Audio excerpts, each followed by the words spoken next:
Advantage অসমৰ সময়ত মেদান্ত হস্পিটালে অসমত এখন চিকিৎসালয় স্থাপনৰ বাবে বুজাবুজিৰ চুক্তিত স্বাক্ষৰ কৰিছিল।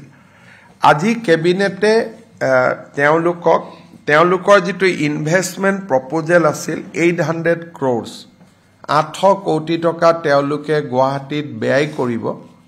আজি কেবিনেটে সৰুসজাই ষ্টেডিয়ামৰ ঠিক লগতে থকা চৰকাৰী ভূমি আমি মেদান্ত হস্পিটালৰ কাৰণে আবলটন কৰাৰ সিদ্ধান্ত লৈছো আৰু তেওঁলোকে এটা নতুন সিস্টেম আনিব খুজিছে।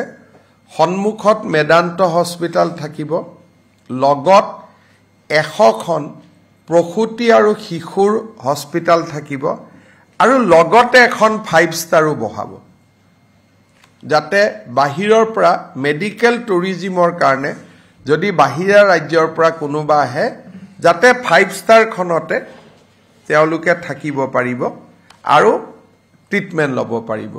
এইটো এটা অসমত মেডিকেল টুৰিজিম প্ৰতিষ্ঠাৰ কাৰণে ডাঙৰ এটা সিদ্ধান্ত। লেমন ট্ৰী হোটেল বুলি যিখন আছে সেইখন তেওঁলোকে লগত লৈ আহিব।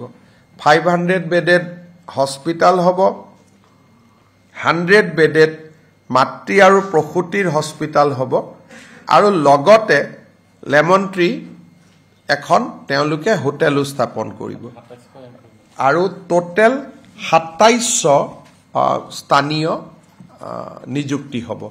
It will pave way for 2700 employment.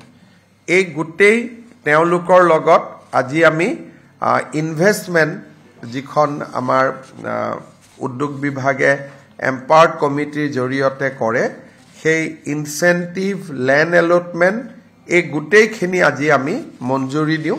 এতিয়া তেওঁলোকে নিজৰ কাম আৰম্ভ কৰিব পাৰিব।